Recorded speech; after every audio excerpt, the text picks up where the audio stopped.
Rally da Safra estima a safra brasileira de soja em quase 119 milhões de toneladas. E as exportações brasileiras da oleaginosa neste ciclo em 72 milhões de toneladas. Hibernação das indústrias da Petrobras de fertilizantes no Sergipe e na Bahia são prorrogadas até o dia 31 de outubro. Estado de Santa Catarina estuda importar milho dos Estados Unidos para atender a demanda interna das agroindústrias. Tem mercado físico, mercado futuro, previsão do tempo e muito mais agora no Agricultura BR.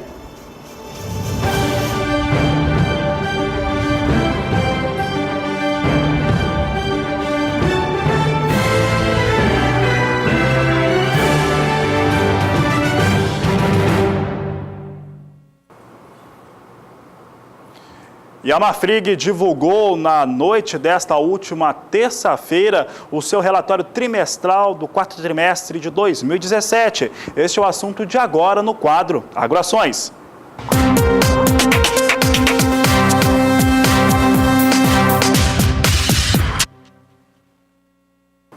O prejuízo líquido da Marfrig foi de 7 milhões e 500 mil reais no quarto trimestre de 2017. E apesar de se falar em prejuízo, há uma redução quando comparado ao mesmo período do último ano, de acordo com os dados apresentados pela empresa na noite desta última terça-feira, após o fechamento do mercado. Veja conosco como é que ficou então essa situação da Marfrig, dados divulgados nesta terça. Quarto trimestre com um prejuízo líquido de 7 milhões e 500 mil reais. O ano de 2017 fechado, aí considerando o período inteiro, ficou com prejuízo líquido de 461 milhões de reais, uma redução de 33% frente ao ano de 2016. Entre outubro e dezembro do ano passado, a Marfrig apurou o seu EBITDA, que mostrou uma alta em relação ao mesmo resultado do período do ano anterior. Veja conosco na tela aqui o EBITDA, que é o resultado operacional medido pelo lucro antes de juros, impostos, depreciação e amortização, ficou em 493 milhões de reais no quarto trimestre de 2017. O volume foi maior em 24% na comparação com o EBITDA do Marfrig no quarto trimestre de 2016, que fechou aquele período em 374 milhões 680 mil reais. De acordo com o levantamento, relatório apresentado ao mercado, a receita líquida do Marfrig subiu 8%, alcançando 8 bilhões e 300 milhões de reais no último ano. Veja só como é que ficou então essa situação. Receita líquida com alta de 8% para 5 bilhões e 300 milhões de reais. Isso foi proporcionado por um aumento nas vendas. Esse aumento nas vendas correspondeu a 11% entre outubro e dezembro do ano passado. Para se ter uma ideia, em relação à receita líquida, apenas a divisão Beef da Marfrig faturou 3 bilhões de reais no último trimestre, uma alta de 28% no ano, com avanço de 34% em volumes vendidos ao mercado internacional. Aqui mostra com muita clareza, apesar do ano de 2017 ter sido um ano muito complicado, em especial para o elo da produção rural brasileira, a indústria nacional conseguiu ter melhores resultados. Esses resultados aqui da Marfrig mostram um quarto trimestre bastante interessante. O terceiro trimestre já tinha sido dessa maneira e, com isso, um resultado anual mais positivo para essa indústria. Vamos saber agora como é que vem as ações sendo negociadas da Marfrig neste momento na Bolsa de São Paulo, mercado ao vivo. Você acompanha comigo depois da apresentação de um relatório tão positivo, não poderia ser diferente. A alta é de 2,84% neste momento para as ações da Marfrig, negociadas sobre a sigla MRFG3 a R$ 5,79. Ações, então, portanto, da Marfrig, depois da apresentação do balanço financeiro, com forte alta nesta quarta-feira.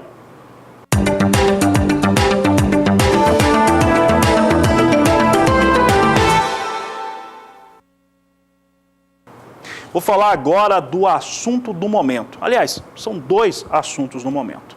O primeiro é em relação aos valores pagos pela soja brasileira nos portos. Olha só, os importadores estão pagando mais. Os importadores, inclusive, estão pagando um prêmio muito melhor pela soja que é vendida pelo Brasil, principalmente os chineses. E aí muita gente tem comentado a seguinte questão: ora, essa situação de conflito muito mais, como podemos dizer assim, tributário entre Estados Unidos e China, pode beneficiar a soja brasileira, que essa situação entre Pequim e Washington pode render um embarque maior para a oleaginosa do Brasil.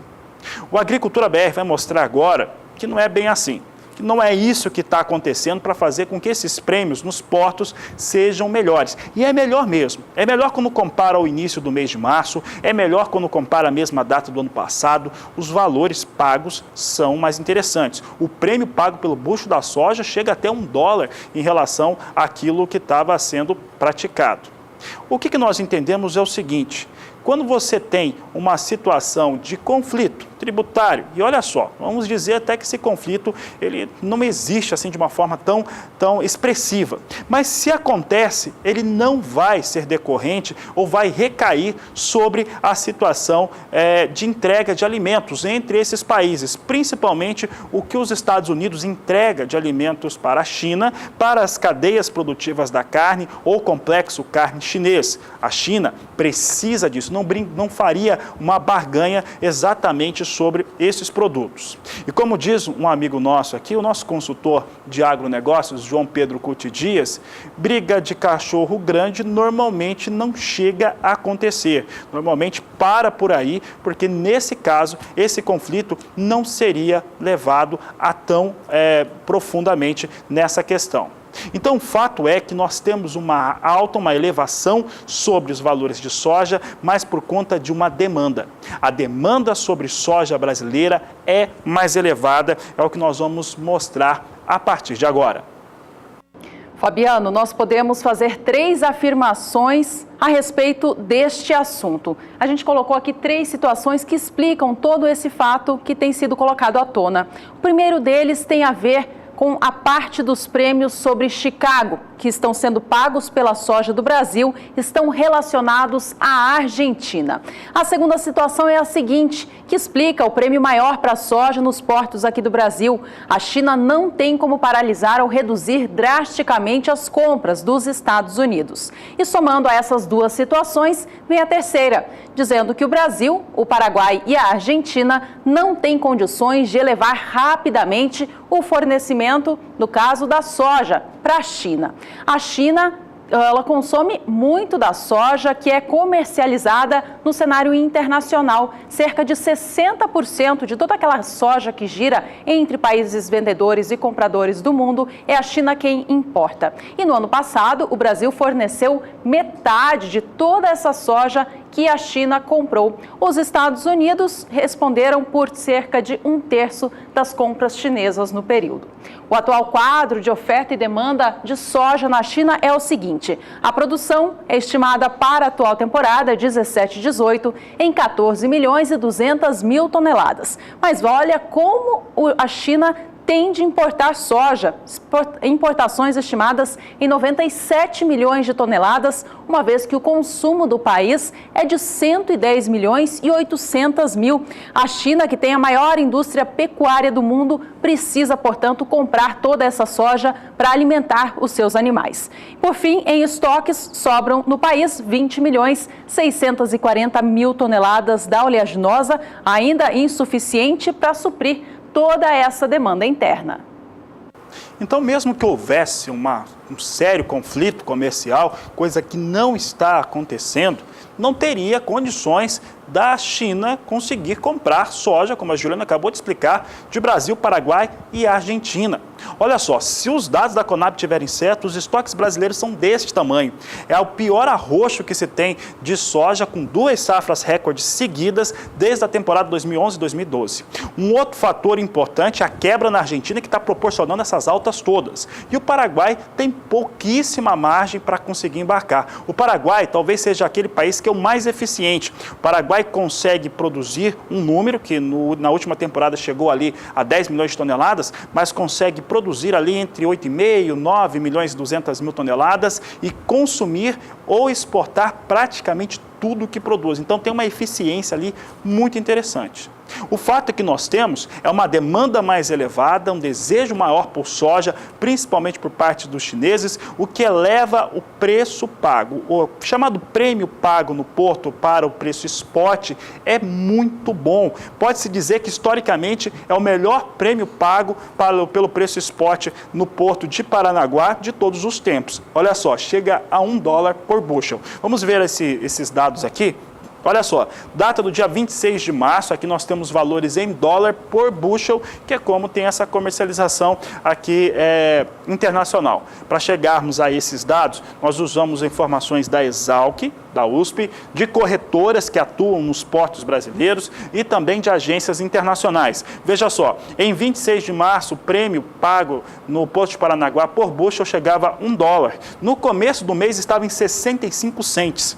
E se compararmos com aquilo que acontecia em março do último ano, estava em 36 cents. Aqui mostra de uma maneira muito clara que o prêmio pago é mais elevado neste momento por conta de demanda, por conta dos riscos que a safra argentina, que desde o mês de dezembro, o Agricultura BR, que acompanha os relatórios lá da Bolsa de Comércio de Rosário, Bolsa de Cereais de Buenos Aires, já apontavam para uma quebra. A situação não era fácil para os argentinos, essa quebra foi de 17, 18 milhões e 500 mil toneladas, dependendo do órgão, se confirmou e isso faz com que o prêmio fique mais elevado.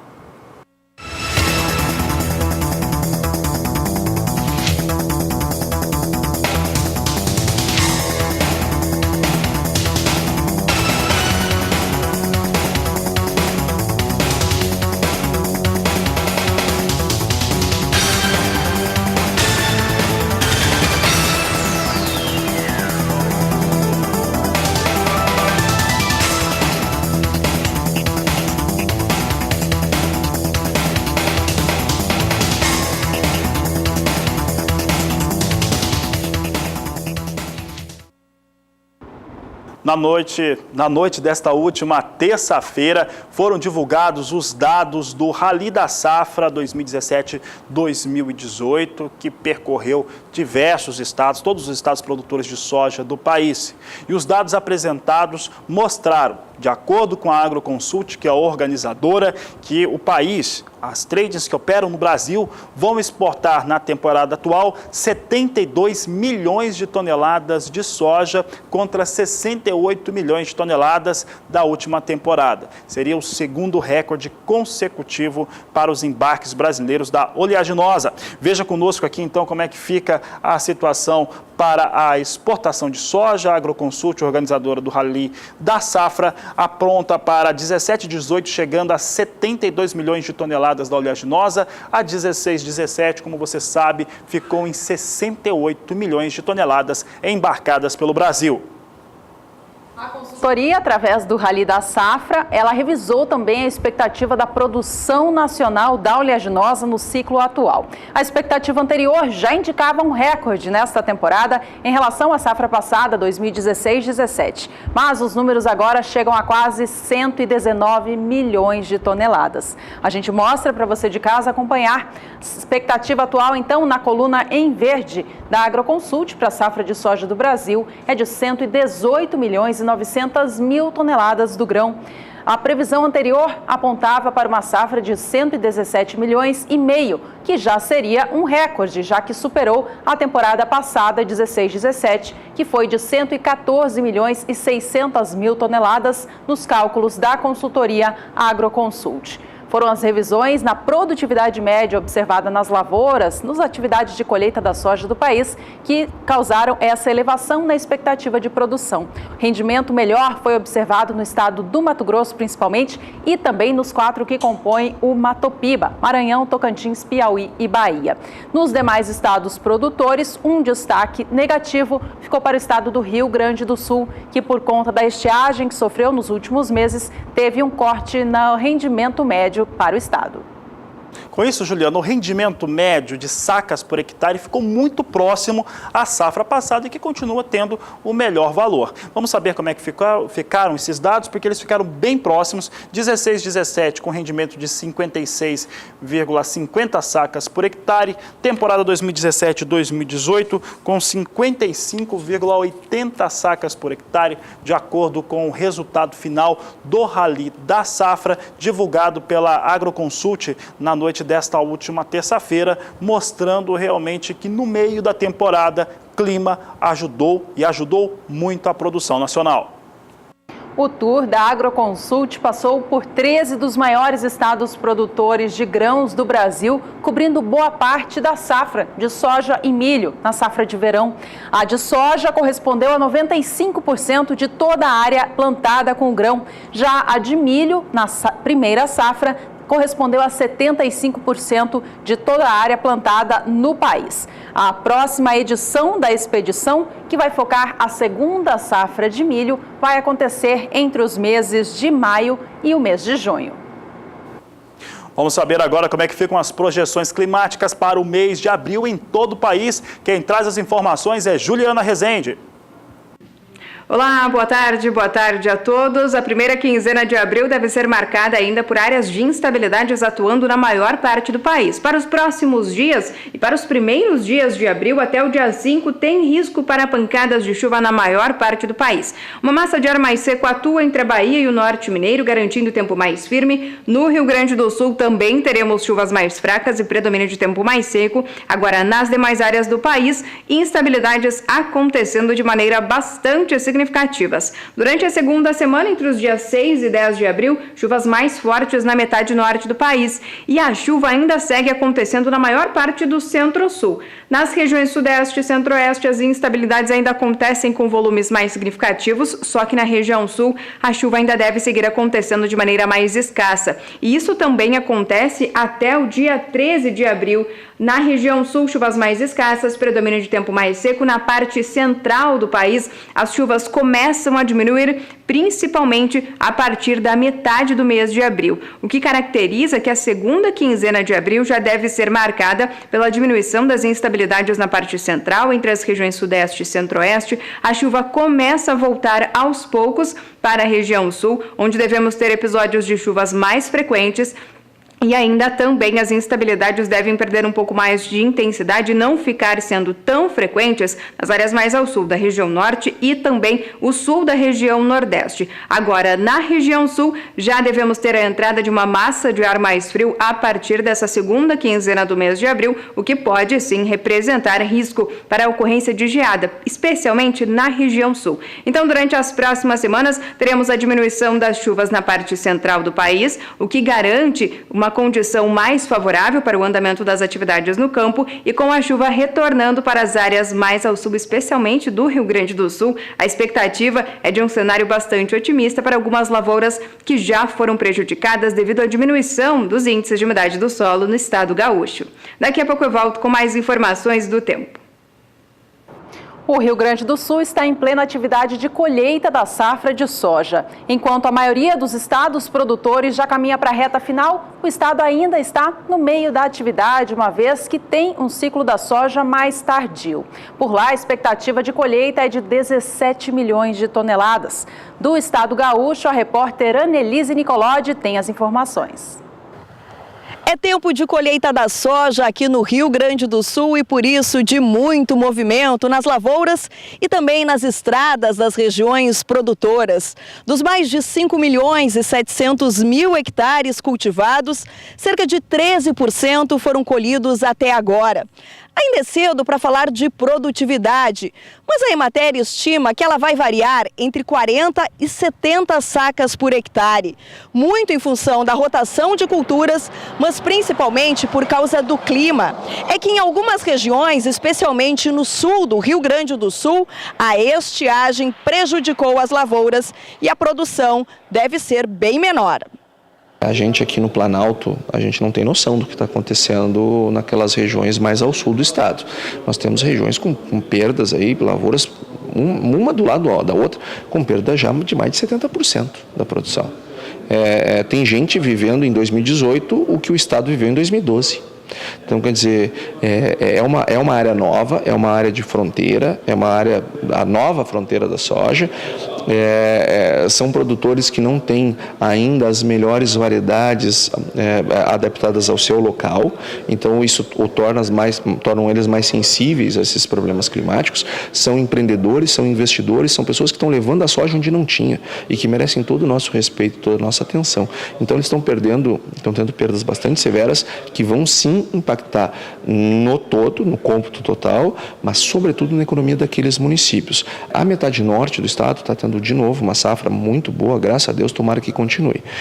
E como aqui nós temos a maior parte da produção, os números finais da soja vão ser bastante elevados, apesar daquelas perdas. Só que aí nós temos a seguinte situação, é a mesma coisa que botar os pés no freezer e a cabeça no forno. Na média, estamos todos bem, só que os extremos, quando a gente pega aquele extremo que está tendo perdas bastante significativas, o retrato é completamente distinto. Nós temos duas fotografias muito diferentes.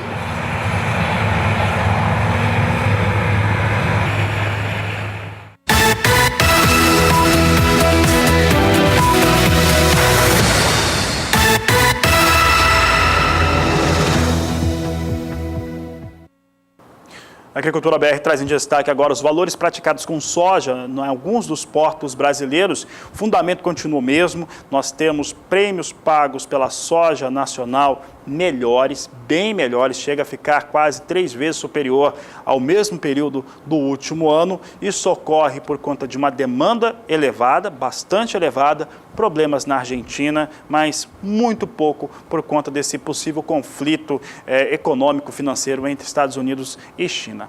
Agora, os valores, eles vêm em elevação desde o final do mês de janeiro e com uma situação bem mais firme, mais forte durante esse mês de março, justamente quando tem uma disposição maior de soja no Brasil por conta da colheita. Mesmo assim, os valores são melhores. Veja só conosco o que acontece. 29 de janeiro tinha um valor de R$ 72,50 a saca. 13 de fevereiro, R$ 75,00 a saca de 60 quilos. Dia 19 do mês passado, chegava a R$ 76,50 a saca.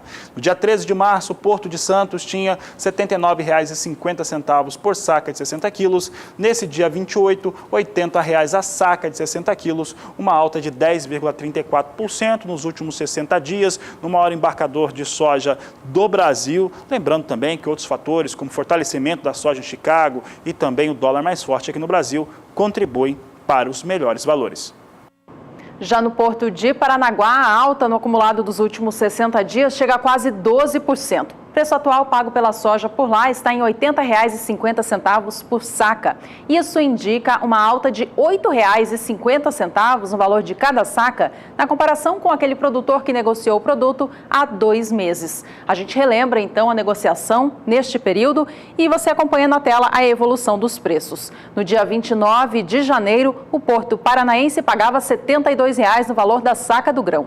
No dia 13 de fevereiro, já eram R$ 75,00 a saca. E no dia 19, R$ 76,00. No dia 13 de março, cotação chegava aos R$ 79,50 e nesta quarta, dia 28 do mês, está em R$ 80,50 a saca.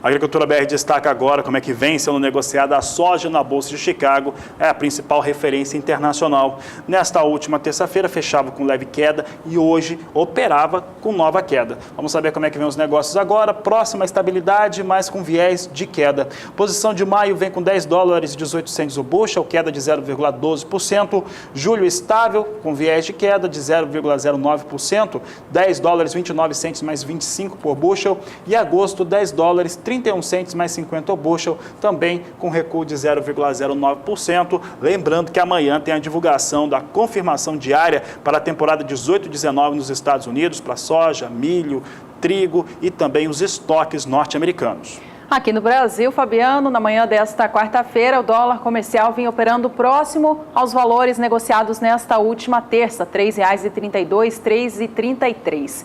Neste momento, a moeda norte-americana vem um pouco mais elevada ainda em relação ao fechamento de ontem, com alta de 0,27% no momento. Dólar vem negociado aos R$ 3,34, mais 2. E a hora do primeiro intervalo desta edição, já a gente volta. Para você que está acompanhando o programa, não se esqueça de participar dele com a gente, mandando foto, vídeo, comentários de alguma matéria que você viu por aqui ou até sugestões. Se você ainda não tem nosso número, anote, é o 67996562266. Daqui a pouco nós vamos falar sobre o Fórum Rural Brasileiro, que vai acontecer na próxima semana, durante a Expo Grande. Daqui a pouco uma entrevista muito especial falando a respeito do que será abordado, quem vai participar e muito mais. Não saia daí, voltamos já. Estamos de volta para falar agora um pouco sobre oportunidade de conhecimento para o produtor rural. A Embrapa Gado de Corte realiza no dia 11 de abril um ciclo de palestras. Quem tem todos os detalhes para a gente é a Kaile Rodrigues. Durante a Expo Grande 2018, a Embrapa Gado de Corte realiza um ciclo de palestras com temas variados. A programação, que começa a partir das 14 horas, segue com as seguintes palestras: intensificação do sistema de produção, confinamento, terminando seu boi, não seu dinheiro, critérios de seleção para gado de corte e cruzamento para a produção de novilhos precoces. Resultados recentes da Embrapa. A inscrição é gratuita, pode ser feita pelo site da unidade. As vagas são limitadas. As palestras terão certificados de participação. Kaile Rodrigues para o SBA. E olha, estamos já muito próximos do início da Expo Grande, que vai ter a sua abertura no próximo dia 5 de abril. Já no dia 6 de abril tem um grande evento durante essa feira, é o Fórum Rural Brasileiro, que vai discutir temas importantes para o agronegócio brasileiro e que tem impacto para todos os produtores. E este é o assunto de agora na entrevista do Agricultura BR. Pensando, então, em tratar sobre todos esses assuntos, as palestras e debates que estarão colocando o produtor rural em comunicação com toda essa questão, vai abordar as questões tributárias e jurídicas, as atualizações que existem atualmente no meio rural, vai tratar também sobre questões ambientais, questões de cooperativismo, indígenas e muito mais. Tudo isso você acompanha agora, então, aqui na entrevista de hoje.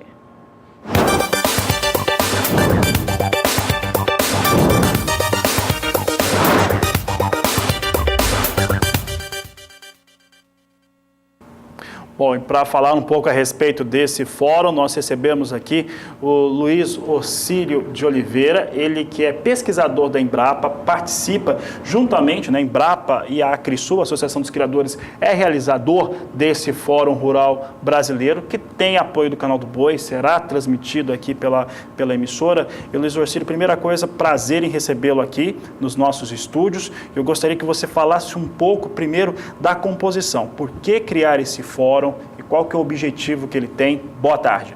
Boa tarde, Fabiano, Juliana, é um prazer estar aqui e para aproveitar e divulgar esse fórum tão importante, né? Então, é a discussão, né, política daquilo que afeta, né, o setor. Né? A gente normalmente está habituado a participar de eventos tecnológicos, né? E esses eventos tecnológicos, eles levam a resultados imediatos na produção a nível de propriedade de campo, mas muitas vezes esquecemos, né, que as questões políticas que envolvem o setor podem, né, prejudicá-lo ou causá-lo um prejuízo na sua atividade, né, e que é importante que o homem do campo venha até a cidade debater com o setor, fortalecer, melhorar a imagem, aumentar a imagem do setor, né, para que consiga sempre estar respondendo à altura, né, daquilo que é preciso para a nossa defesa, né? O Fundo Rural, Luiz Orcílio, obviamente deve ser tratado nesse fórum, Sim. né? Causa muitas dúvidas ainda, por mais que esteja já se prolongando a decisão a respeito desse fundo, né? O que diretamente o fórum vai tentar explicar para o produtor ou ainda debater, trazer à tona alguma outra solução para essa questão? Com certeza o Fundo Rural é um tema do momento, né? O prazo foi adiado para que o produtor faça a sua manifestação junto à Receita, né, e o financiamento desses valores, mas muito ainda preocupa, né, com relação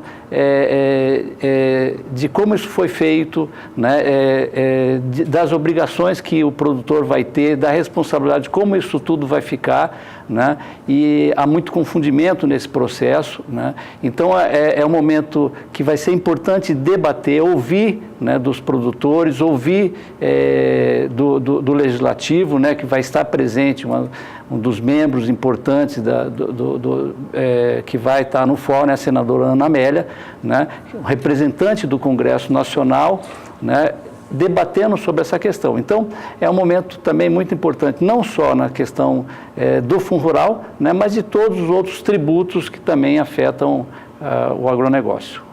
Luiz Orcílio, tem um tema que é sempre muito importante, eu estou lembrando aqui também que esses debates, esse fórum, ele acontece em duas etapas, podemos dizer assim. Ele é antecedido por palestras ao meio-dia ou às 11 horas, no horário do Mato Grosso do Sul. Acontece a primeira parte do fórum, com a participação da senadora Ana Amélia, do Eduardo Riedel, né, do governo do Mato Grosso do Sul, e também com o Dr. Kleber Soares, diretor da Embrapa. À tarde nós temos mais uma etapa, seguida de palestras, tem participação do Chico Graziano, do pecuarista Roberto Coelho, entre outros participantes. Mas tem temas que são muito importantes que serão adotados, né, que serão tratados durante o fórum, entre eles o Fundo Rural, que a Juliana citou muito bem, que é polêmico porque precisa do produtor rural pressionando os seus representantes. Exato. Um outro é a questão indígena, são fatores que acabam impactando negativamente a produção rural, e o produtor, quando está muito focado em produzir, ele acaba não indo atrás dessa questão. Exatamente. A segurança, né, da propriedade, o direito à propriedade, né, são todos temas que vão ser debatidos, né? Então, nós estamos falando sobre os riscos e as oportunidades, né? Nós tivemos aí o trabalho que vai ser apresentado também por um nosso colega pesquisador da Embrapa, que trabalha em equipe com o Dr. Evaristo de Miranda, que infelizmente não pôde, por outro compromisso, não pôde vir, mas vem o Dr. Gustavo Castro, e que vai falar exatamente sobre aquele trabalho do uso do solo, né, e do volume de área preservada pelo produtor no Brasil, né, que é muito maior do que todos os outros países, né? Então, isso é significativo. Então, nós precisamos demonstrar que isso o produtor já faz, né? E quais são as oportunidades para o desenvolvimento do país, o desenvolvimento sustentável, né? Se nós já utilizamos de forma adequada, né, aonde nós podemos chegar, né? Você citou que nós viemos aí no programa anterior batendo recorde de produção de soja, né? Isso para o mundo, nós somos o país... Estamos entre os 3 países mais produtores de alimentos, né? Isso é muito importante, né, para a nossa sociedade, né? Garantirmos aí uma produção sustentável e aonde nós podemos chegar, né? Quais são as oportunidades para o povo brasileiro? Luiz Orcílio, o cooperativismo agropecuário é muito forte em Mato Grosso do Sul e também isso é visto em outros estados do Brasil, né, como no Paraná, por exemplo.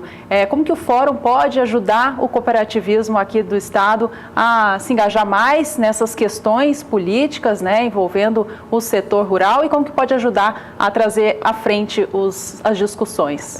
O cooperativismo é muito importante, né, porque ele faz com que haja um fortalecimento, né, de produtores para um determinado objetivo e uma determinada atividade.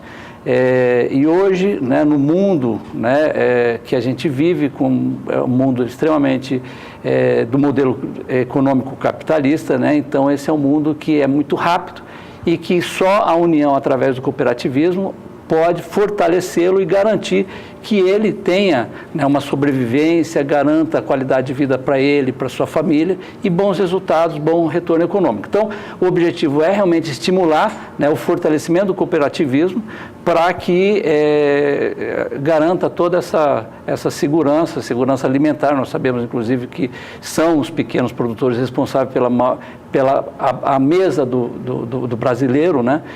E é importante que haja esse processo, tanto do cooperativismo quanto da integração, né? E nós não podemos, de maneira nenhuma, né, determinar e diferenciar produtor, nível de produtividade. Não, todos são produtores e todos trazem os benefícios, né? Luiz Orcílio, essa questão do cooperativismo, do associativismo, e principalmente produtor rural hoje, um fórum nacional, vai acontecer na próxima semana, é uma maneira também de alinhar o discurso. O produtor rural saber pelo que ele está, o que está pressionando, o que está atrapalhando a produção rural e o trabalho no campo, e finalmente ter um discurso, começar a desenhar um discurso único, até para que a sociedade, os outros segmentos da sociedade brasileira entendam o que é a produção rural, o que faz um produtor rural? Fabiano, exatamente isso, né? Então, nós precisamos motivar, né? Mostrar a importância, fazer com que haja uma aliança, né, das nossas lideranças, fazer com que haja uma confiança, né, dos produtores nessas lideranças, que haja mais transparência, que haja proximidade, que todos trabalhem juntos no objetivo de trazer, né, benefícios ao homem do campo. São muitas oportunidades, né? Nós estamos falando aqui que precisamos ter avanços nas questões de remuneração por serviços ambientais, como a classe, como o setor está trabalhando nisso aí. Se nós temos 63% da área preservada, como que nós podemos melhorar e remunerar o produtor? Até para incentivar? Exatamente, para incentivar, porque aí você pode mitigar ou diminuir os impactos, possíveis impactos, porque a sociedade toda vai ajudar, né? O Brasil preserva não só pelo próprio país, mas pode se colocar por outros países do mundo também. Alguém tem que pagar, ajudar a pagar essa conta. Alguém tem que ajudar a pagar a conta. E de forma organizada, é possível que haja assim, né? Só que nós precisamos ser mais ágeis, nós precisamos ir até os poderes, cobrar de forma organizada, né? Então, essa ideia realmente, né? A gente está torcendo muito para que o fórum seja um momento de organização, de defesa e permaneça aí, né, uma semente que vá para o futuro, para a nossa classe. O produtor que está nos assistindo, como que ele faz para participar do fórum? É preciso alguma inscrição prévia? Como funciona? As inscrições já estão tanto no site da Acrisul, como no site da Embrapa, Gado de Corte, porque são as duas instituições organizadoras do evento.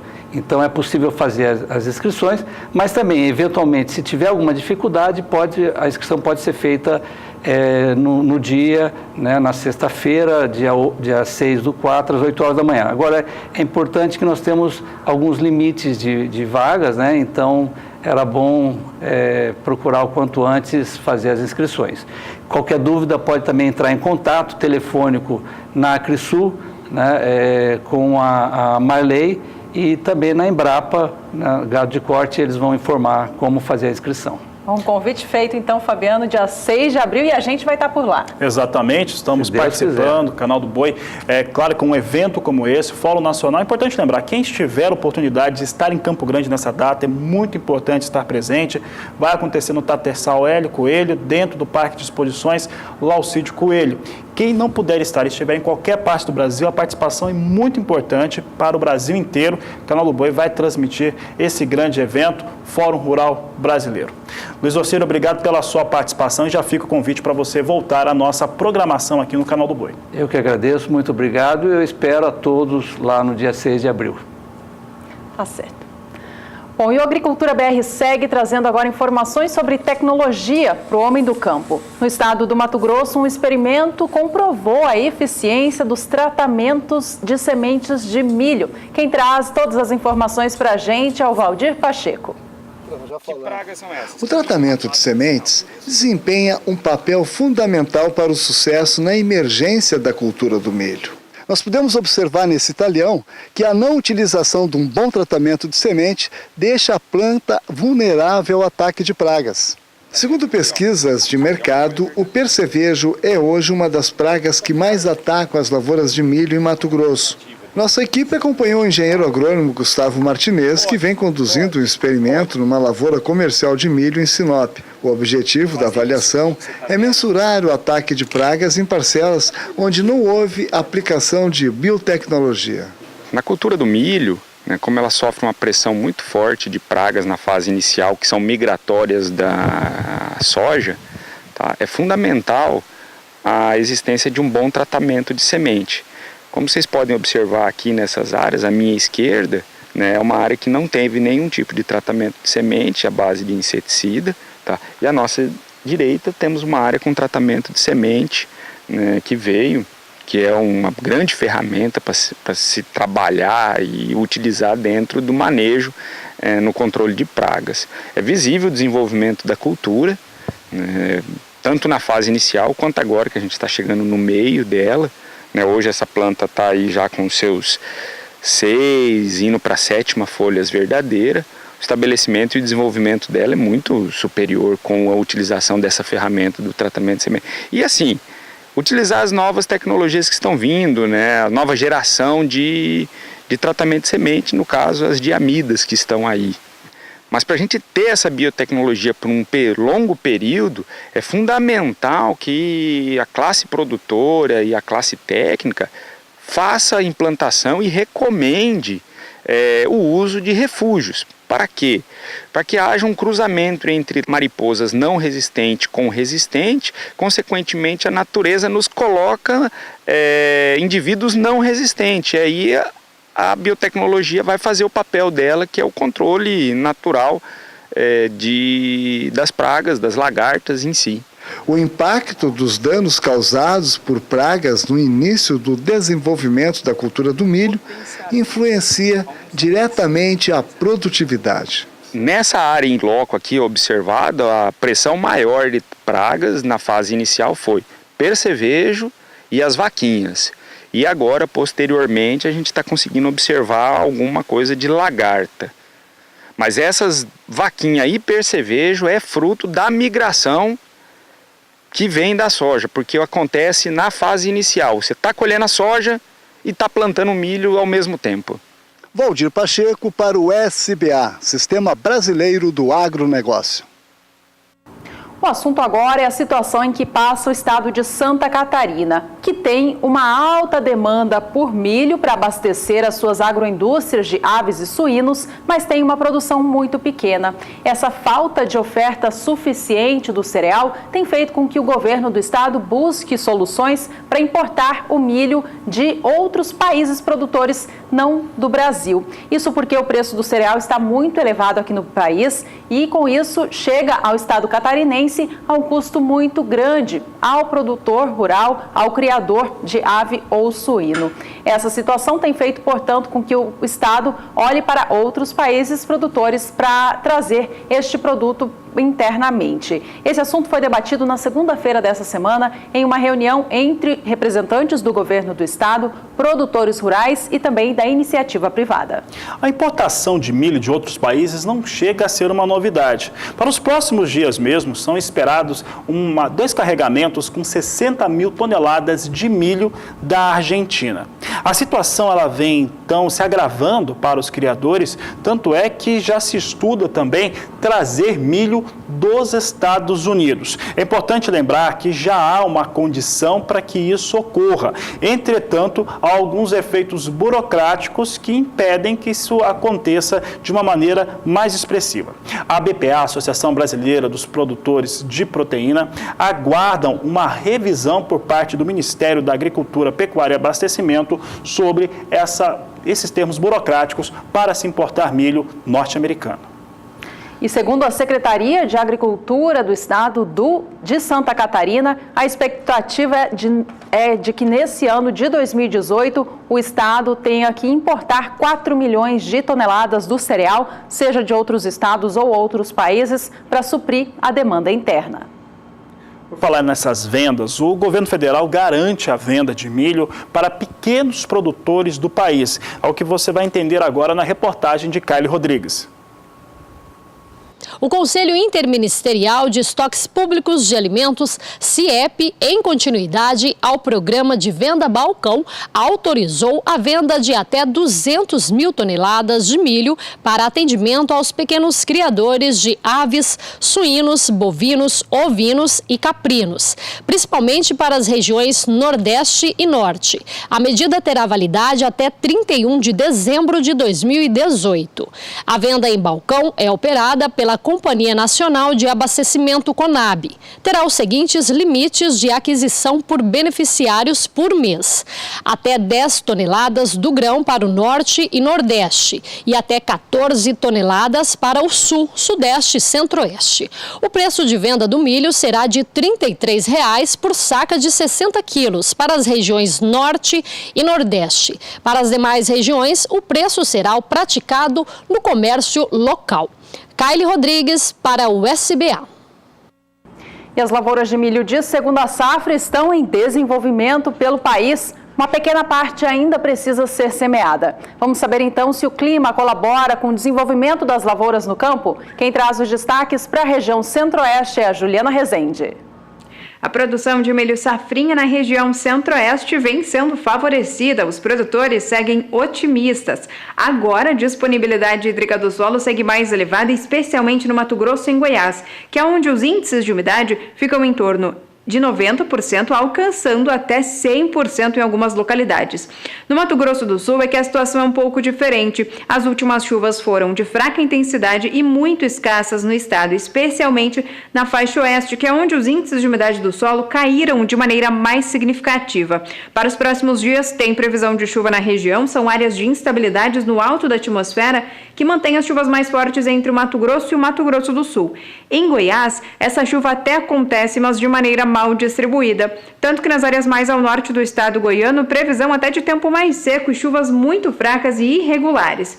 O volume de água no Mato Grosso pode alcançar até 70 milímetros em 5 dias. Durante a segunda semana, entre os dias 13 e 7 de abril, as chuvas agora perdem intensidade na maior parte da região. No Mato Grosso, é onde as instabilidades ainda devem seguir, garantindo pancadas de chuva com volumes mais significativos e com potencial para seguir mantendo o solo com mais umidade. Em Goiás e no Mato Grosso do Sul, a chuva fraca ainda deve persistir. No decorrer do terceiro e último período, até pelo menos o dia 12 de abril, as chuvas ganham força entre o Mato Grosso e Goiás. No Mato Grosso do Sul, as instabilidades ainda persistem com fraca intensidade. Então, durante as próximas semanas, no Mato Grosso e no estado de Goiás, especialmente, onde a chuva volta a ganhar um pouco mais de intensidade, no decorrer desta primeira quinzena do mês de abril, no Mato Grosso do Sul, as instabilidades, apesar de ainda persistirem, devem seguir com baixo volume de água. Então, no decorrer das próximas semanas, a umidade do solo deve seguir mais elevada, principalmente entre Mato Grosso e Goiás. No Mato Grosso do Sul, a tendência ainda é de que esses índices de umidade do solo possam cair um pouco mais, mas mesmo assim, a expectativa ainda é de índices de umidade do solo no Mato Grosso do Sul, na maior parte do estado, com índices muito próximos de 50%. Daqui a pouco eu volto com mais informações do tempo. Por aqui o Agricultura BR segue agora falando de milho no cenário internacional. Vamos saber como é que vem a operação de milho em Chicago. Neste momento temos nova queda sendo registrada por enquanto. Posição de maio com recuo de 0,26% a $3,73 o bushel. Julho, $3,81 mais 50 por bushel, com queda de 0,26%. Setembro, $3,88 mais 25 por bushel, com recuo de 0,19%. Hoje, mais um dia de queda para os negócios com milho na Bolsa de Chicago. Lembrando que já vem de uma terça-feira com quedas, principalmente por conta dos dados que serão apresentados amanhã. Amanhã deve ter um equilíbrio entre áreas de soja e milho, pelo menos a expectativa de mercado. Bom, e a gente vai para mais um rápido intervalo. Ainda hoje tem o resultado dos leilões da Conab de ajuda ao escoamento da safra de arroz. E você já entrou em contato com a Agricultura BR? É simples. Você entra em contato através do nosso número do WhatsApp, é o 67996562266. Voltamos em instantes. E mais um candidato à presidência, ou a pré-candidato à presidência da República, foi ouvido pela bancada ruralista do Congresso Nacional nesta última terça-feira. O empresário Flávio Rocha, um dos sócios das lojas Riachuelo, foi convidado pela Frente Parlamentar da Agropecuária para debater agronegócio. O empresário filiado ao PRB, discutiu quais as principais propostas para o setor rural brasileiro. O nosso projeto visa sermos os guardiões da competitividade. Vamos fazer uma defesa intransigente do resgate da combalida competitividade do Brasil. Porque a competitividade vai nos colocar de volta no jogo competitivo, vai atrair investimentos, vai gerar empregos, aumentar a demanda por mão de obra, que é a única fonte de conquistas sociais. Então, a nossa conversa toda convergiu para este ponto comum entre todos os setores. O Brasil vem se tornando um país hostil ao investimento. Nós caímos 50 posições no ranking de liberdade econômica em apenas 5 anos. E o caminho para retomarmos a competitividade e voltarmos àquele pelotão dos países prósperos, porque têm economias livres, são as reformas. Já participaram do debate na Frente Parlamentar da Agropecuária o prefeito de São Paulo, João Dória, o governador Geraldo Alckmin e os deputados federais Rodrigo Maia e Jair Bolsonaro. Todos falaram sobre agronegócio. Vamos ouvir todos para que a gente possa ouvir as propostas, entender as propostas e aí, vamos dizer, no período pré-eleitoral, no período eleitoral, ver quem realmente são os nossos candidatos, mas nessa linha aí que nós queremos de um Brasil que pense nos 98% que produzem, não nesses 2% que hoje sugam o governo brasileiro. O próximo presidenciável convidado da FPA deve ser Álvaro Dias, do Paraná. Odacil Canepa para o SBA.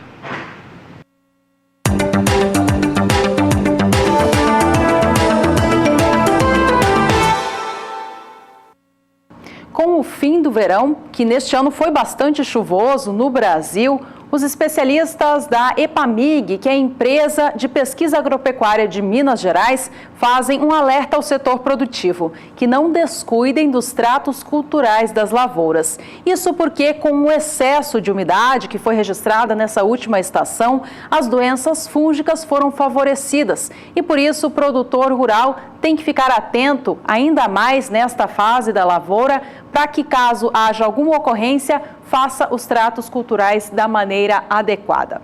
Os especialistas da EPAMIG também fazem um outro alerta, um outro lembrete ao cafeicultor da região de que as atividades de colheita devem se dar início nos próximos 40 dias para algumas áreas produtoras. E com isso é importante para que o produtor tenha bons resultados, planeje com antecedência a atividade no campo e faça as manutenções nas máquinas quando necessárias de maneira adequada.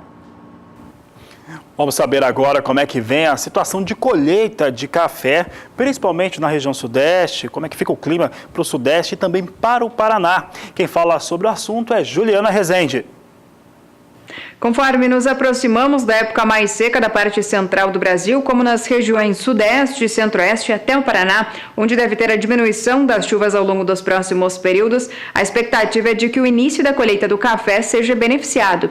Agora, as condições hídricas da maior parte do centro-sul seguem bastante elevadas. Na região centro-oeste, índices de 90%, entre o sudeste e o Paraná, índices de 80%. Para os próximos dias, tem previsão de chuva, principalmente no Paraná, que é onde as instabilidades ainda acontecem por conta da influência da formação de áreas de baixa pressão sobre o Paraguai. E aí essas instabilidades acabam ainda garantindo pancadas de chuvas mais significativas no estado paranaense. Volume de água pode ainda alcançar 50 milímetros no interior do Paraná e também no estado de São Paulo segue chovendo, só que as pancadas não devem ter volumes tão significativos. Em Minas Gerais, tempo mais seco e predomínio de uma massa de ar mais seco na região que mantém tempo firme. Ao longo da segunda semana, entre os dias 13 e 7 de abril, as instabilidades ainda seguem atuando no Paraná, na faixa leste do estado de São Paulo. A chuva acontece ainda de maneira mais significativa, volumes de até 30 milímetros em 5 dias. Agora, no estado de Minas Gerais, a expectativa ainda é de chuvas, só que são pancadas de fraca intensidade. O volume é baixo e não passa de 15 milímetros durante este período. Já no decorrer do terceiro e último período, até pelo menos o dia 12 de abril, as instabilidades começam a perder intensidade intensidade na maior parte das áreas produtoras de café do Centro-Sul, como na região Sudeste e também no estado do Paraná, e ainda também devemos ter essa diminuição das chuvas no decorrer da segunda quinzena de abril. Então, conforme nos aproximamos do início da colheita do café em áreas do Sudeste e também do Paraná, as instabilidades diminuem aos poucos, o que garante um cenário bastante otimista e favorável para o início da colheita do café nessas áreas produtoras. Daqui a pouco eu volto com mais informações do tempo. E o Dia do Café está chegando. O Agricultura BR está preparando um material especial para você acompanhar por aqui nesta data. A repórter Miriam Valadares, ela está preparando matérias especiais para este período e dá uma amostra agora para a gente. Em 14 de abril comemora-se o Dia Mundial do Café e nós viemos até Ivinhema, que é considerada a capital do café aqui em Mato Grosso do Sul, para conversar com agricultores que se dedicam ao cultivo do grão. A reportagem completa você confere durante a programação do SBA.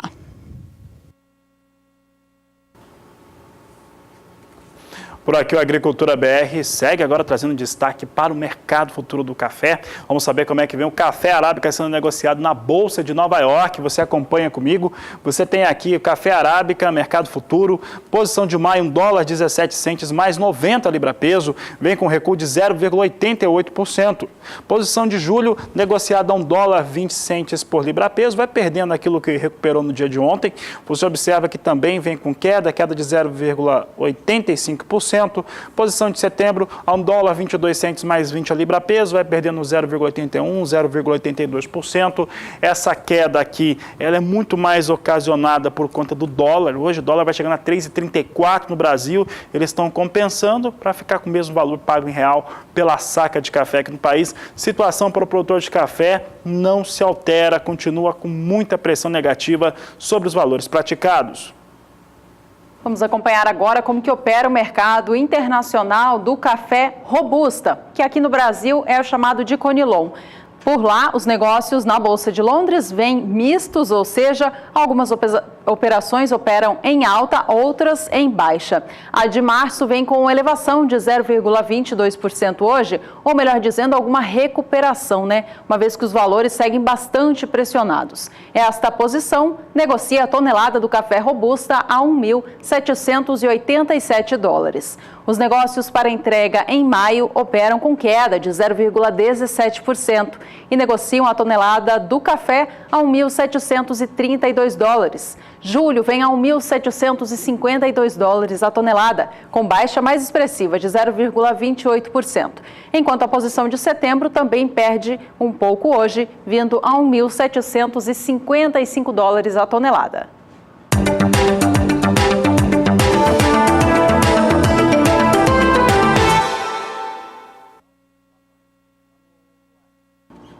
A instituição federal Health Canada, que no país Canadá, faz a avaliação dos alimentos e vê toda a questão nutricional deles para garantir a saúde à população canadense, aprovou nesta quarta-feira, dia 28 de março, a qualidade do açúcar proveniente da cana geneticamente modificada que foi produzida aqui no Brasil.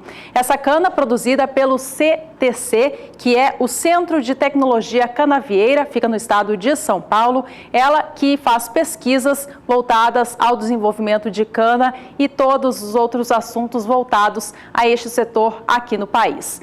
A cana desenvolvida pelo centro foi desenvolvida pelo centro e foi, portanto, avaliada por esse órgão no Canadá. De acordo com o órgão, o açúcar proveniente da cana transgênica brasileira, a primeira variedade geneticamente modificada de cana do mundo, é tão seguro e nutritivo quanto os provenientes das variedades convencionais. A variedade desenvolvida pelo CTC é resistente à broca da cana, que causa perdas estimadas em 5 bilhões de reais por ano. O gene BT, usado na variedade, tem uma longa história de uso seguro na agricultura global, figurando há mais de 20 anos em culturas com a presença de biotecnologia, como soja, milho, algodão, entre outras. A aprovação desta instituição canadense reforça a conclusão da CTN Bio, que em junho de 2017 reconheceu a segurança da cana e aprovou o seu uso comercial aqui no Brasil. Por aqui vamos saber então como é que fica a previsão do tempo para as áreas de produção de cana-de-açúcar. Quem nos traz as informações é Juliana Rezende. Conforme nos aproximamos da época mais seca da parte central do Brasil, como nas regiões sudeste e centro-oeste até o Paraná, onde deve ter a diminuição das chuvas ao longo dos próximos períodos, a expectativa é de que o início da colheita do café seja beneficiado. Agora, as condições hídricas da maior parte do centro-sul seguem bastante elevadas. Na região centro-oeste, índices de 90%, entre o sudeste e o Paraná, índices de 80%. Para os próximos dias, tem previsão de chuva, principalmente no Paraná, que é onde as instabilidades ainda acontecem por conta da influência da formação de áreas de baixa pressão sobre o Paraguai. E aí essas instabilidades acabam ainda garantindo pancadas de chuvas mais significativas no estado paranaense. Volume de água pode ainda alcançar 50 milímetros no interior do Paraná e também no estado de São Paulo segue chovendo, só que as pancadas não devem ter volumes tão significativos. Em Minas Gerais, tempo mais seco e predomínio de uma massa de ar mais seco na região que mantém tempo firme. Ao longo da segunda semana, entre os dias 13 e 7 de abril, as instabilidades ainda seguem atuando no Paraná, na faixa leste do estado de São Paulo. A chuva acontece ainda de maneira mais significativa, volumes de até 30 milímetros em 5 dias. Agora, no estado de Minas Gerais, a expectativa ainda é de chuvas, só que são pancadas de fraca intensidade. O volume é baixo e não passa de 15 milímetros durante este período. Já no decorrer do terceiro e último período, até pelo menos o dia 12 de abril, as instabilidades começam a perder intensidade na maior parte das áreas produtoras de café do Centro-Sul, como na região sudeste e também no estado do Paraná, e ainda também devemos ter essa diminuição das chuvas no decorrer da segunda quinzena de abril. Então, conforme nos aproximamos do início da colheita do café em áreas do sudeste e também do Paraná, as instabilidades diminuem aos poucos, o que garante um cenário bastante otimista e favorável para o início da colheita do café nessas áreas produtoras. Daqui a pouco eu volto com mais informações do tempo. Por aqui vamos saber então agora como é que vem os valores do açúcar sendo negociado na Bolsa de Nova York. Você confere conosco, temos aqui açúcar hoje com forte pressão negativa na plataforma ICE Futures. Posição de maio, negociada 12 centes mais 31 por libra peso, uma queda de 1,83%. Julho, 12 centes mais 43 por libra peso, também perde 1,81%. E recuo de 1,68% na posição de outubro, a 12 centes de dólar mais 84 por libra peso.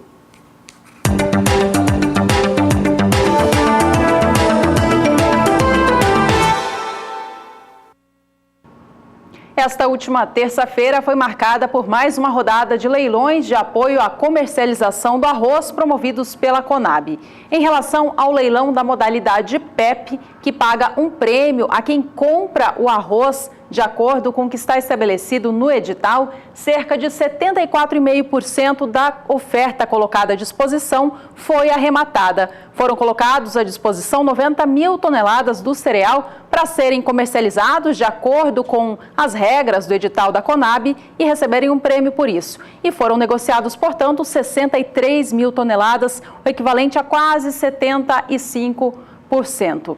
Vamos saber agora qual foi o prêmio pago, então, por esses negócios realizados nesta última terça-feira. A gente traz aqui os valores de prêmio para os negócios que aconteceram no sul do Rio Grande do Sul, na fronteira oeste do estado e em Santa Catarina. A região sul do estado gaúcho foi a que mais aproveitou os leilões realizados, onde aproveitou e arrematou 100% da oferta colocada à disposição no leilão PEP. Cada saca de 50 quilos do arroz em casca, negociada conforme o edital, recebeu o prêmio de R$ 2,62. Já a região fronteira oeste do estado comercializou 50% da oferta colocada à disposição para negócios. E por lá, o prêmio pago por saca de 50 quilos foi de R$ 4,03. Em Santa Catarina, houve apenas 30% de negócios em relação à oferta colocada à disposição para o estado. E cada saca negociada dentro do leilão PEP recebeu o prêmio de R$ 2,64. Já o Prêmio Equalizador pago ao produtor rural, o PEPRO, teve uma oferta de 17 mil toneladas com arremate na casa de 42%. É o que você confere agora conosco. Você tem aqui os dados relacionados ao apoio à comercialização de arroz, aqui falando especificamente do Prêmio Equalizador pago ao produtor, que teve oferta de 17 mil toneladas, e negócios com 7.245 toneladas que foram comercializadas, ou 42,6%. Mais uma vez, a região sul do Rio Grande do Sul, mais próximo do porto, obteve o melhor volume de negócios. Das 5 mil toneladas ofertadas, 3.495 tiveram essa origem. É o que nós vamos ver agora nessa próxima tela. Você confere aqui no Agricultura BR, em torno da comercialização do arroz, nesse último dia 27 de março. Veja só aqui que o sul do Rio Grande do Sul fica com 70%, é o equivalente a 3.495 toneladas. Tiveram saída pelo prêmio de abertura o valor de 52 centavos aqui, como você pode observar, prêmio de R$ 2,64 por saca. Já na fronteira oeste do Rio Grande do Sul, negócios em 32,5%, prêmio de R$ 4,03 por saca, é o que nós trazemos aqui em destaque no Agricultura BR. Tem também Santa Catarina com negócios em 25%, de acordo com o que foi divulgado na finalização desse apoio à comercialização realizado pela Conab. E na próxima semana, na quarta-feira, dia 4 de abril, a Conab realiza mais uma rodada de leilões. O volume colocado à disposição nas modalidades PEPRO e PEP segue o mesmo, sendo 90 mil toneladas para o PEP e 17 mil ao PEPRO, beneficiando ambos os estados, Rio Grande do Sul e Santa Catarina. O valor do prêmio a ser pago, segundo a Conab, deve ser mantido ou ficar bem próximo a este que foi realizado nesta última terça. A gente rapidamente acompanha os negócios com o arroz no mercado físico no Brasil. Veja que nesta última terça-feira, dia 27 de março, a cotação da saca de 50 quilos do arroz em casca registrou alguma recuperação, chegando aos R$ 35,19 a saca. Alguns centavos de elevação em relação aos negócios dos dias anteriores, mas ainda assim, preço bem abaixo do mínimo estabelecido pelo governo federal, que é de R$ 36,01.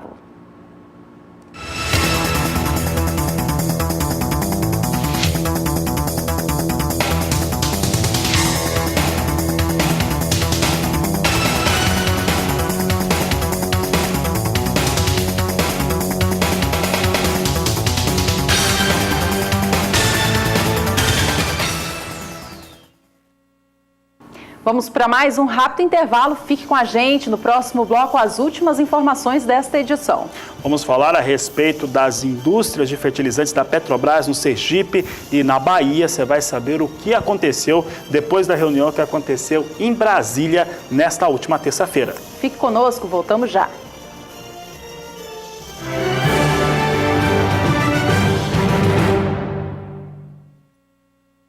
Está na hora de sabermos as atrações de hoje da nossa programação aqui no Canal do Boi, que sempre tem muitos destaques para o produtor rural. Para falar a respeito do que vai acontecer na edição de hoje do Pecuária BR, eu recebo aqui a jornalista do programa, a Carla Lawton, que está aqui conosco. Um prazer recebê-la aqui nos nossos estúdios. Carla, boa tarde. Prazer, Fabiano, boa tarde a todos. É um prazer estar aqui novamente. Lembra que eu já estive aqui dando indicadores de milho e soja? Exatamente, trazendo os preços aqui para nós. E Carla, o pessoal está querendo saber o que vai acontecer hoje. Pecuária BR começa às 18 horas no horário de Brasília. O que nós vamos ter de atração?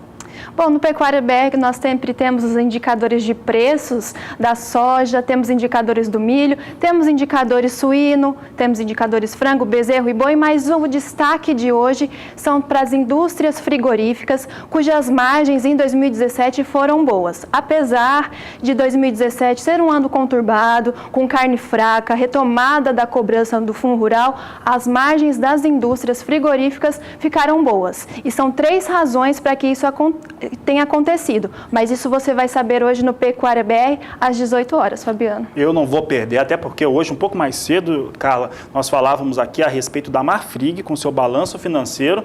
Teve um ano de 2017 muito interessante, parece que foi ruim só para o produtor rural, mas daqui a pouco, à noite, mais tarde, o pessoal vai saber no Pecuária BR. Isso mesmo, às 18 horas, aqui no Canal do Boi. Obrigado pela participação, Obrigada. Carla, e para você que está acompanhando a Agricultura BR, mais tarde, então, aqui na nossa programação, a Pecuária BR, a partir das 18 horas.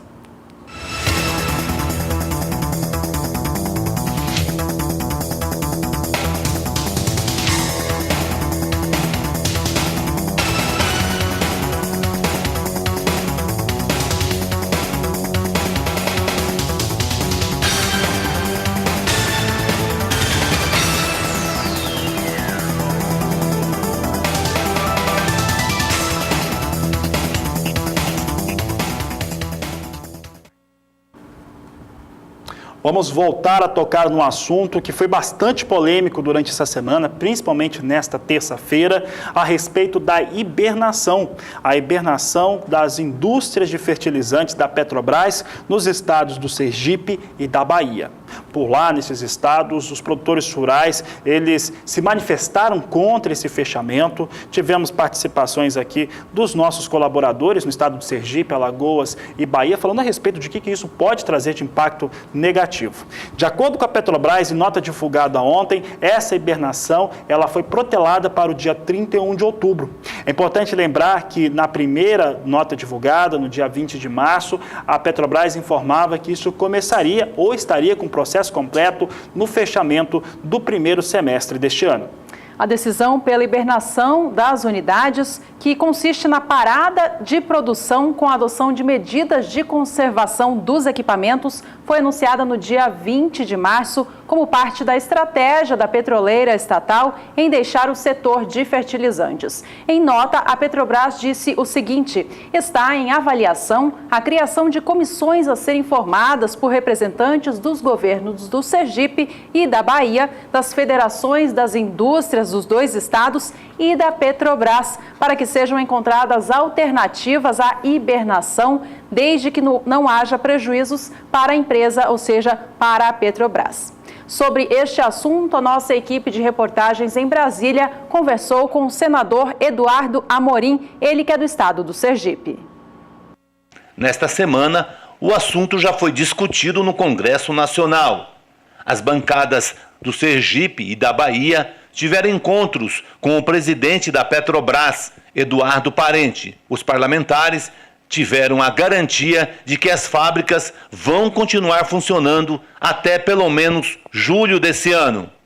A diretoria da Petrobras garante que as fábricas operam com prejuízo. O senador Eduardo Amorim, que lidera as negociações, discorda. Mas a Petrobras está indo num caminho contrário à autossuficiência, à soberania na produção de alimentos e, portanto, de fertilizantes. Nós somos o segundo país maior produtor de alimentos do planeta. Estamos prestes até ultrapassar os Estados Unidos. Mas para que isso ocorra, é importante que a gente tenha autossuficiência de fertilizantes. E não conseguimos a autossuficiência não porque não tenhamos os minerais. Temos, a riqueza do nosso subsolo é gigantesca. Sergipe é muito rico nisso. A Bahia também. Mas o que falta é investimentos. Então, as poucas fábricas que temos de fertilizantes, o governo, a Petrobras agora pensa em fechar. E Sergipe vai deixar um prejuízo social enorme e, portanto, não concordamos de forma nenhuma com isso, porque é um atraso, é ir na contramão do desenvolvimento da agricultura no nosso Brasil. O caminho não é fechamento das fábricas, é abrir novas fábricas, é buscar a autossuficiência. Afinal, no dia que esses países importadores de onde nós importamos não quiserem mais vender, ou seja, gera emprego lá e desemprego aqui. Então, estamos indo na contramão de tudo, do que é certo, do que é correto, do que é digno, da soberania, sobretudo de uma agricultura mais forte para o nosso Brasil. Odacil Canepa para o SBA. O Odacil conversou com o senador do estado de Sergipe e olha, quem desencadeou esse momento de trazer para todo o Brasil, essa revolta do produtor e de quem trabalha com agronegócio ali nessa fronteira agrícola nova, do Cealba, Sergipe, Alagoas e Bahia, mas que envolve também outros estados que são beneficiados por essa indústria ou essas indústrias de fertilizantes, foi o nosso colaborador Gleiton Medeiros. Ontem ele participava do programa e falava a respeito da indústria de fertilizantes do Sergipe. Temos aqui próximo a única e principal jazida de potássio do Brasil, que é regida pela Vale na cidade de Rosário do Catete, produzindo com seu potencial enorme que ela tem aqui da região e dá lucro. Porque a fábrica de produtos nitrogenados não pode dar. Então, eu acho que deve haver um acordo comum entre todas as entidades, todas as classes, inclusive a classe política, para brigar para o desenvolvimento da nossa região aqui. Como eu te falei, isso aqui é uma parte da estrutura da fábrica de fertilizante, a Fafem, aqui na cidade de Laranjeira. Estou aqui no povoado Pedra Branca, onde é que ela se localiza, e o que a gente está vendo aqui é um absurdo mesmo, essa fábrica hibernar. Programa de hoje chegando ao fim, mas sem antes a gente chamar o quadro Agricultura BR Responde.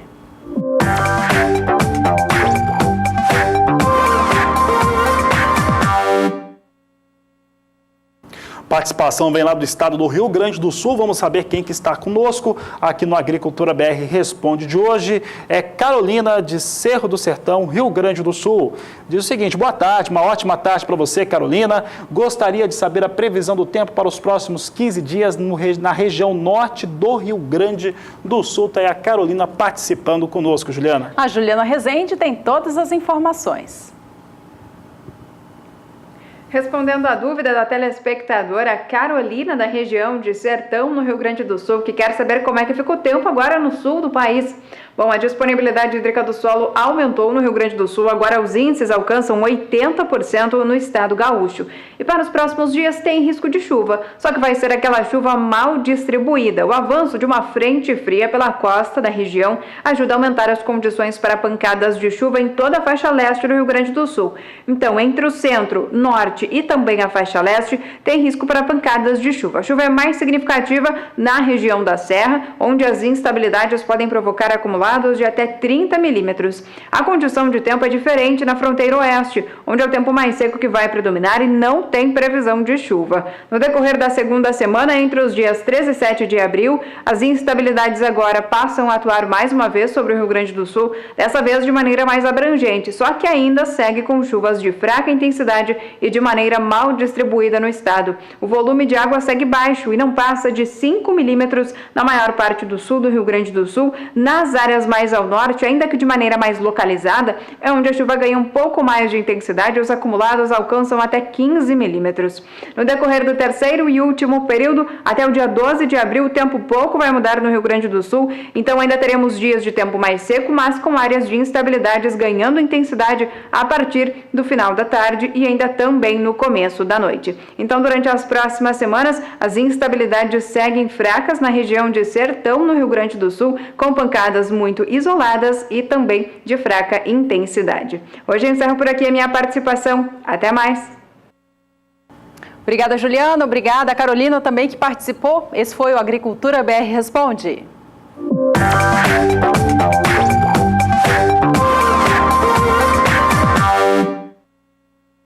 Rapidamente vamos ver como é que vem soja. Soja continua próxima à estabilidade. Pode ver aqui que as posições não mudaram muito de posição, continuam vindo de acordo com como abriram os negócios no dia de hoje. Muita expectativa em relação a amanhã, quando tem relatório que vai mostrar a área de cultivo para a próxima temporada e também os estoques americanos. Por fim, dólar aqui no Brasil, que segue subindo neste momento, alta de 0,24%, negociado a R$ 3,34.